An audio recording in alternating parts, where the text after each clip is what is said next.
हारून साहब, election commission against जो मुजाहरा किया पीटीआई के कारकुनान ने, वजह क्या थी मुजाहरा? आखिर ज़रूरत क्यों पेश आई कि मुजाहरा करना पड़ा? नहीं, मुजाहरा नहीं हुआ, मुजाहरे हुए हैं। दूसरे शहरों में भी मुजाहरे हुए हैं। और अभी तो यानी एक ऐसी सूरत हाल है जिसमें पीटीआई मेरा ख्याल है किसी न किसी कदर तामुल का शिकार होगी, शिशुपन का शिकार होगी।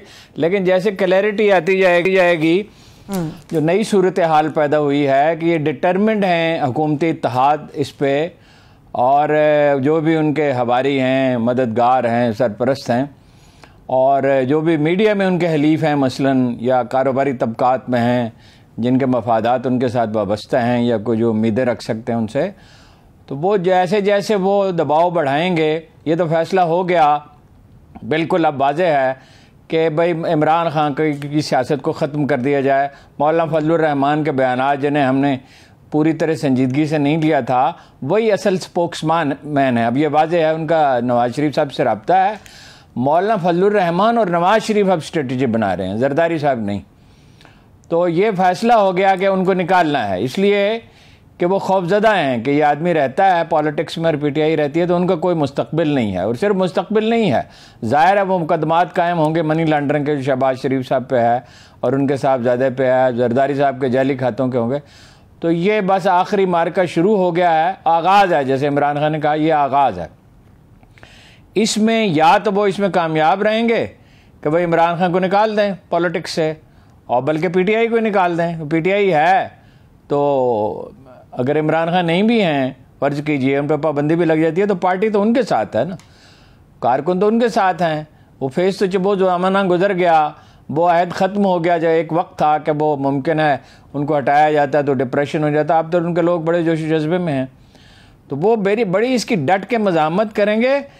असल में इसके पीछे एक बुनियादी मफरूज़ा था जो गलत साबित हुआ जी। पस मंज़र को बड़ी जल्दी हम भूल जाते हैं। ख्याल ये था जब हुकूमत उनकी ख़त्म की गई इमरान खान की, तो ख्याल ये था, जिन लोगों ने ये काम किया था उनका ये ख्याल था कि वो अनपॉपुलर हो चुका है। और ये बात सही थी, इसमें कोई शुबा तो नहीं है कि अनपॉपुलर इसलिए कि महंगाई थी और बेरोज़गारी थी और डॉलर की कीमत उस वक्त भी बढ़ रही थी, अगर इतनी तो नहीं बढ़ रही थी, और मसाइल थे और कोई तवक्कुआत पूरी नहीं हुई थी। लेकिन ये उन्होंने अंदाज़ा नहीं लगाया कि ये तो बिल्कुल अहल लोग नहीं हैं, और जब इतना बड़ा इत्तेहाद हो, 13-14 जमातें हों, तो वो क्या करेंगी? फिर ये है कि इसमें उन्होंने इलेक्शन कमीशन को ही कुर्बान कर दिया। इलेक्शन कमीशन की कोई साख ही बाकी नहीं है, और अब वो बाकी अदारों को भी दाव पे लगाना चाहते हैं। तो वो अंदाजे सारे गलत साबित हुए। ये वो भूल गए इसलिए कि ये जिन लोगों ने ये फैसला किया, कुछ तो गरजमंद लोग थे, और गरजमंद दीवाना होता है, वो तो कोई तजिया करने की पोजीशन में नहीं होता। और कुछ ये है कि वो उस खौफ से निजात हासिल करने के लिए उनका ये ख्याल था कि बाद में कोई मनसूबाबंदी कर लेंगे, ये हमारी कौम का मिजाज है। और ये नहीं सोचा कि भाई ये मजलूमियत का फैक्टर कितना अहम होता है, ये अगर बुरोकार आ गया तो क्या होगा। और ये भी नहीं गौर किया कि वो जब कोई तजिया किया जाए तो पार्टियों के और लीडरों के मिजाज को मलहूज रखना होता है कि वो एक रिटेलिएट करने वाला आदमी है, थक के बैठने वाला आदमी नहीं है। तो अब बसात उलट गई है और वो डट के खड़े हुए हैं, उसके वर्कर खड़े हुए हैं। मैदान में तो मुकाबला नहीं कर सकते, ना वो इतने बड़े जलसे कर सकते हैं, ना उनके हक में इस तरह मुजाहरे हो सकते हैं, और प्रेस कॉन्फ्रेंसों पे निसार है। और जिस पार्टी का प्रेस कॉन्फ्रेंसों पे निसार हो, वो आप अंदाज़ा करें ना, ये 90s के हरबे हैं, ये अब नहीं काम आ सकते। अब सोशल मीडिया है, उसका क्या करेंगे? उस पर तो नहीं रोक सकते। ठीक है, पीटीआई के कारकुनों को, लीडरों को बात करने से। अच्छा, मीडिया में उनका ये ख्याल था कि मीडिया मैनेज कर लेंगे, इश्तहारात के अंबार लगा देंगे। तो वो इश्तहारात के अंबार लगाने का माहौल ही नहीं है। और मीडिया जो है वो पब्लिक ऐसी मछली है जो पब्लिक सेंटिमेंट्स के समंदर में ज़िंदा रहती है। तो मेरा ये ख्याल है कि वो उन्हें जो हिकमत अमली उन्होंने इख्तियार किया है, अगरचे इसमें बड़ी कशाकश होगी और दबाव भी आएगा, पीटीआई पे भी, इमरान खान पे भी आएगा, लेकिन मेरा ख्याल है ये दबाव वक्ती है, कामयाब नहीं हो सकता। ठीक है, इस दबाव के ऊपर भी बात करते। बज़ाहिर ऐसा लग रहा है अरुण साहब आपके तज्जिए से कि मौजूदा गवर्नमेंट ने ये तहिया कर लिया है कि -1 का फॉर्मूला होगा और यही उनकी तरजीह आइंदा इलेक्शन तक। समझते हैं ऐसा हो सकता है? कोई पाबंदी, नाअहली, गिरफ्तारी तक बात जा सकती है? नहीं, वो गिरफ्तार अगर करेंगे, फर्ज कीजिए, या पाबंदी लग जाएगी। पाबंदी पे अभी बात करते हैं कि सुप्रीम कोर्ट का क्या मुमकिन हो सकता है। हम ये तो नहीं, हतमी तौर पर तो नहीं कह सकते अदालत क्या करेगी, और अदालत का जो भी फैसला हो वो बहरहाल कबूल करना होगा। लेकिन ये आखिरी कार्ड है जो वो इस्तेमाल कर रहे हैं, इसके बाद कोई कार्ड बचेगा नहीं। और अगर इसमें वो नाकाम हो गए तो बड़ी तबाहकुन सूरत हाल इन सियासी पार्टियों के लिए पैदा हो सकती है। यानी ये भी मुमकिन है कि 2/3 से भी कुछ ज़्यादा वोट वो ले जाएं अगर सरेंडर करना पड़ा। मैंने आपसे अर्ज किया कि वो इतने पैनिक में कल भी कहा था कि प्लान भी नहीं है उनके पास। अब एक तो मैंने आपसे ये अर्ज किया, ये बड़ी सिग्निफिकेंट बात है कि जरदारी साहब के हाथ से मामला निकल गया, जोड़ तोड़ की बात नहीं है। अब मैदान में फैसला होगा तो वो नून लीग ही कर सकती है। दूसरा ये है कि बहुत नवाज शरीफ साहब को जितना हम समझते हैं बहुत असर्ट करेंगे, और वो अब के जरदारी साहब की बात नहीं मानेंगे। कोई जोड़ तोड़ की बात अब नहीं होगी, और इम्कान भी नहीं है जोड़ तोड़ की कामयाबी। जरदारी साहब ने जो बसात जमाई थी, जो उनका दावा था मैं ये कर दूंगा और वो कर दूंगा और फलां कर दूँ, जो लोग समझते हैं जरदारी बहुत कॉम्पिटेंट आदमी है और बहुत ही वो कोई करिश्मा दिखा सकते हैं, तो करिश्मा दिखाने का तो ये मौसम ही नहीं है, हालात ही नहीं है।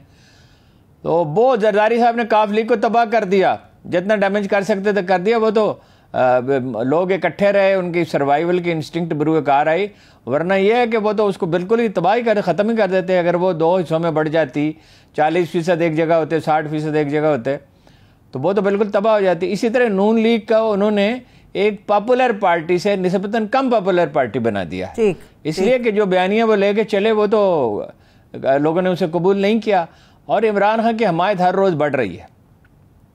सही है, ठीक है। अरुण साहब, हिकमत अमली में हमेशा 1, 2, 3 नुक्ते शामिल होते हैं। चलिए, इमरान खान साहब नहीं सही, क्या आपको लगता है मौजूदा गवर्नमेंट की हिकमत अमली के अंदर ये बात शामिल हो कि पाकिस्तान तहरीक इंसाफ को ही ख़त्म कर दिया जाए? नहीं, ख़त्म तो नहीं हो सकती ना, लेकिन ना अदालत वाली बात करें, ख़त्म नहीं हो सकती। अदालत में क्या होगा, ये है असल सवाल। वो ठीक है, ख़त्म नहीं हो सकती। मिसाल के तौर पे वो नए नाम से पार्टी बना ले। ANP पे पाबंदी लगी थी जी, तो नेशनल डेमोक्रेटिक पार्टी बन गई थी, NDP। सरदार शेरबाज खान मजारी की क़यादत में सारे के सारे लीडर जेल में थे, ANP सारे तमाम।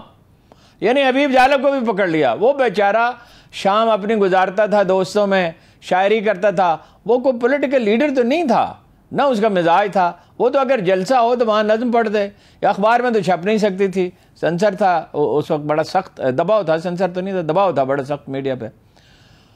तो वो तो नए नाम से, फिर वो ज़रा हालात साजगार हुए तो दोबारा उन्होंने नेशनल अवामी, क्योंकि सुप्रीम कोर्ट का फैसला था, तो उसी नाम से तो नहीं पार्टी बन सकती थी, नेशनल अवामी पार्टी तो नहीं बन सकती थी, तो उन्होंने अवामी नेशनल पार्टी बना ली।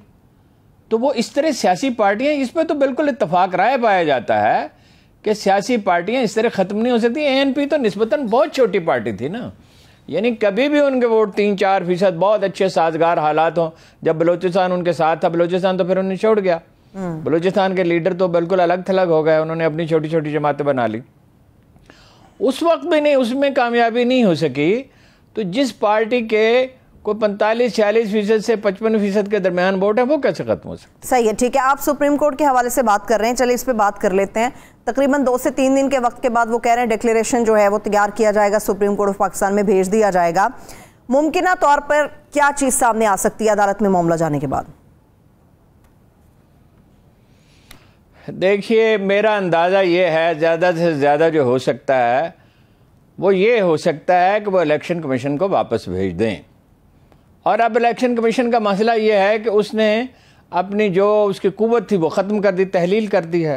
ये बड़ा मसला पैदा हो गया है कि इलेक्शन कमिश्नर तो, चीफ इलेक्शन कमिश्नर तो अब एक फरीक नज़र आ रहे हैं, और ऐसा लगता है कि दूसरे जो अरकान हैं वो असर्ट नहीं कर रहे, वो कोई राय नहीं दे रहे। चीफ इलेक्शन कमिश्नर साहब भी बयान देते हैं, वही एक मौक़िफ़ अख्तियार करते हैं, वही चल रहे हैं। ऐसा लगता है कि बाकी लोगों ने कोई खुशदिली के साथ इसमें शरीक नहीं है। तो अदालत जो है वो उन्हें वापस कर सकती है मोस्ट प्रोबेबली, या अदालत कोई जुर्माना कर सकती है। अदालत पाबंदी लगाने का तो कोई इम्कान दूर दूर तक नज़र नहीं आता।